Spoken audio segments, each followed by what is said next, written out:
before we get started, a little bit of housekeeping. Yeah, on behalf of the British and Irish Lions, can I just get Steve and Dave Rogers, where are you? Up here. Can I just say congratulations and thanks very much on 40 years of service and coverage of the British and Irish Lions. Thank you. Thank you.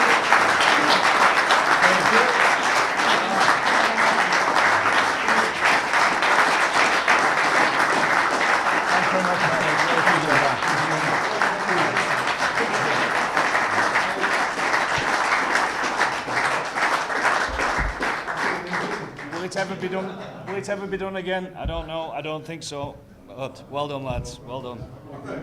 Before you start, I'm going to Hey? I'm coming back. That's not what you told me. Okay, so we'll get back into the normal proceedings, and so live section followed by a embargo written section. Ellie, do you want to kick us off? The final test, your final team announcement, and coming off the back of an incredible weekend. Tell us, how was the week been? It's been great. It's obviously nice coming on the back of a victory like the one at the MCG.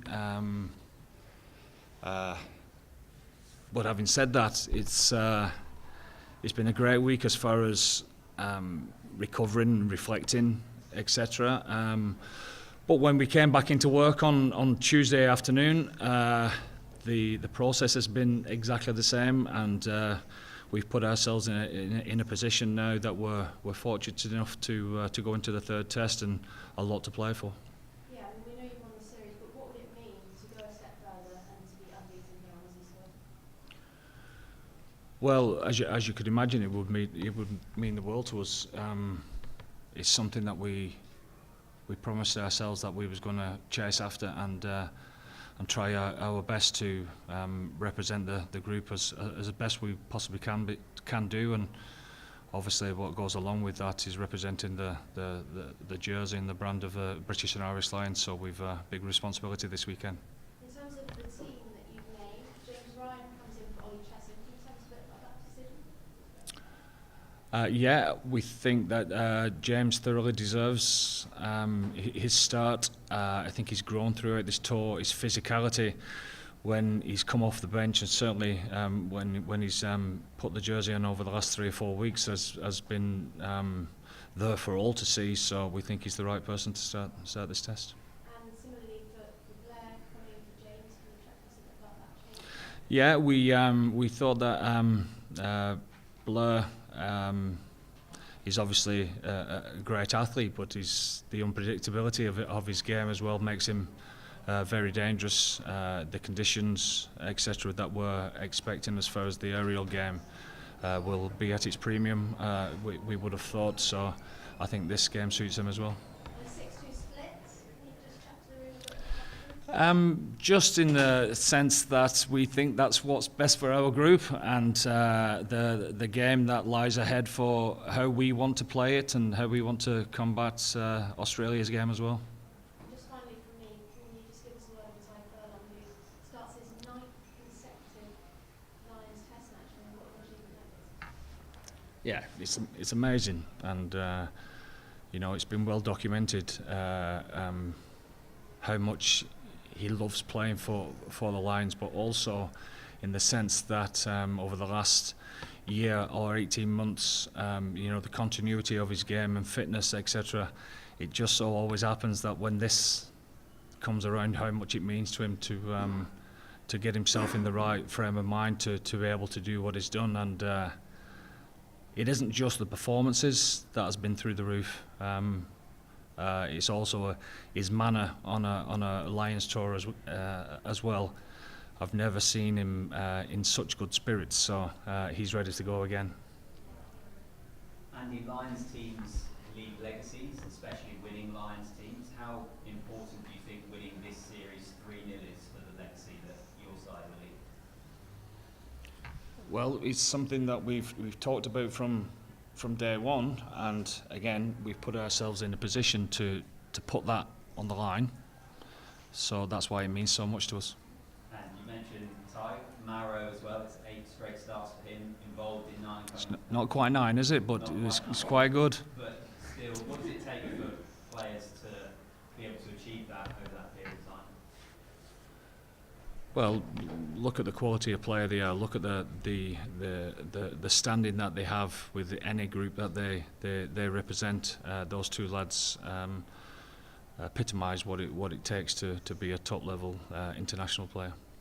And in terms of the general selection for this game, can you chat to us about what your kind of approach was? I mean, these are guys that play a hell of a lot of matches, a hell of a lot of minutes over the course of the season. Was it always just a case of strongest team regardless of possibly rotating players? Well, it's what's right for the group and how we see them pulling up after 2 test matches, etc. But what we've also done with them this week and how we freshen them up and whether we feel that they're in the right frame of mind and this is the best 23 to take the group forward. And just finally from me, word on Alex Mitchell involved in all 10 matchday squads?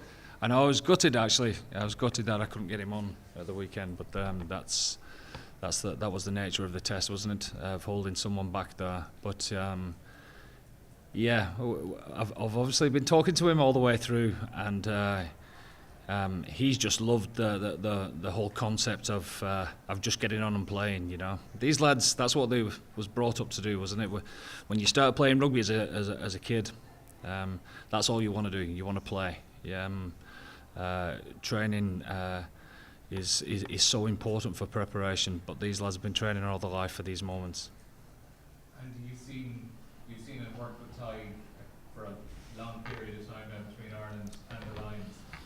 Has his I suppose style of play, has he changed much over the years? Has he had to adapt to over the last 10 Well, years? he would tell you that he's had to adapt his training and how he looks after himself and understanding his body a lot more over the last couple of years. But to be honest, he's unbelievably diligent in all of that now. But I think the nature of a tour like this works in something like Tigers' favour, really, because when you've not got a normal week, which is a 7-day process of warming up and warming down and having to do all sorts of stuff to tick boxes, you get out of your own way on a tour like this because you have to just roll with the punches of what's thrown in front of you. So I suppose that helps. And could I just ask you, what has your message been to those players who haven't been able to make a test team over this? Well, we all came together from day one and said it's not just about the squad. The only thing that matters is the squad, and that's it. Full stop. So we've all been this together from day one. Every single one of us, there's been no separation. We've all trained together. Doesn't matter whether you've played the day before or whatever. You've always helped the next team that's going out there. And you all know that the modern day game is always about the 23 that take the field, not the 15 anymore. But it's way beyond that for us. It was about the 38 or the 41 or the 44, whichever way you want to look at it. And we just talked to your eyes, what's been the most impressive thing about these players?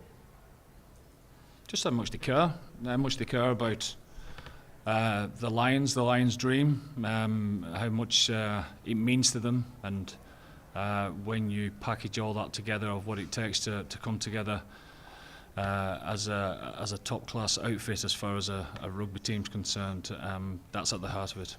I know a number of them have said, I think Mara said it, Jack Common said it, that they still only they have played to their maximum. I don't think you ever do. And you know what? We can say, can we? If we put the first half of the first test and then the second half of the second test together, would you get a perfect performance? It never really happens like that, you know. Simple reason is at this type of level, 2 good quality sides are always going to cancel each other out somewhere along the line within the process of 80 or 85 minutes of rugby, and I suppose that's going to be the same again on Saturday. And just to go back to the closing of the door with certain players not made the test squad, have they made it easy for you this week because of the spirit within the team? 100%, and it actually touches you. It does. It touches you in the sense how much it means to them. I mean, for example, you come in after such a big victory on Saturday night, and I just left them to it because I couldn't get a word in, and you guys know that they weren't coming in for media neither, because it just felt natural for them to just celebrate together. And the people that were celebrating the most were the guys that hadn't put the shirt on. It says it all, doesn't it? And when you rock up Tuesday and announce the team to them on Wednesday morning, and you see the same again, people reacting and congratulating one another, and you get a type of training session that we got yesterday afternoon, it says a lot about the squad. Yeah. There's one more thing to the players around this sort of series, or talk really, and I do value my head being on my shoulders, so I would go with you on this question, because I know you only pick on merit, I know you don't look at individual nations, but the fact that Jack Morgan has been part of things, you talk to the supporters, they're really pleased about that. So in hindsight, the fact that's happened, are you pleased as well? All four nations have been included. I've met a good few Welsh since, and they're forthright in coming up to me and shaking my hand. But I'm delighted for Jack. He deserves it. He deserves it, and that's it. Full stop. You know. And how he's performed when he's been put in obviously justifies that, and that has to be at the forefront of all of our thinking. And for the four nations as well, you're delighted that actually did happen. Well, of course you were, but I cannot get away from what I've said the whole time. You know, it's every single person in our group is exactly that. They're a lion, and you know I know we all know where they are from, but you've got to be true to each individual on merit. I still stand by that. It has to be the way. It has to be the way. And your flankers have been amazing, Simon. Tom Curry. Is part of the thinking behind bolstering your forwards, having 6 on the bench, that you can say to them, enter the tank and there's 2/3 back rowers on the bench to come on? You'd think that could be the case, but you know, you have all sorts of different permutations in your mind of what substitutions could be. I've learnt over the years to stay open-minded about all that, because you know, I don't know what the nature of the game's going to be until we see it in real time. So I suppose we've got players all across the bench there that we'd be delighted to see get as much game time as they could. But that's a strong side, isn't it? Can I check who the back three cover? Well, we've players in the nature of Blair and Tommy Freeman, etc., and Hugo, who can go all across all of that. And just to clarify, were the 3 guys who were out contention last week, were they available for selection? I would say that they're probably 85% of the way there. They didn't train on Wednesday because we didn't need them to be. What we needed them to be is giving them every opportunity to be 100% fit by the weekend. So they didn't train on Wednesday, but they're still making progress and could be called on if needed. What kind of Australian team are you expecting on Saturday and Sunday? A better one the one that showed up in the second test. That's what they'll be expecting of themselves, and it's exactly the same thing that we'll be thinking for our performance as well. We heard that Carlo Pisano has received a barrage of online abuse. I'm assuming that Jack Morgan also probably received some unsavoury things. How do you reflect on that whole incident? Well, online abuse is clear and obvious. It's disgusting. It shouldn't be that way. And the final one from me, every Lions team needs a legacy on the field. This team has been emphatically successful. What do you think the Lions' legacy will be in Australia? Well, hopefully be remembered for the type of rugby that we played and the way that we went about it together. That's it. you know, we came here wanted to win a series. We've achieved that, but we've a massive responsibility to make sure that we finish this off with something that we promised ourselves with. So it's a big ask. It's a big ask, but it's something that we're determined to do. And just on the Jack Morgan's Army thing, well, Rugby have an investigation into it, but they're not going to publish the findings of that. Given the fact it's such a complicated issue, and you vehemently believe one thing, Australia vehemently believes something else, should we not just publish the results of it so that... You're asking the wrong person. You're asking the wrong person. To understand what was happening, would it not help? Well, I mean, I don't know what World Rugby are saying neither, so you know, that's their role, isn't it, to however they want to deal with that. We just get on with preparation for this week. Okay, folks, we're just going to swap into the embargo written section now, okay? Might be more comfortable if you stay where you are, or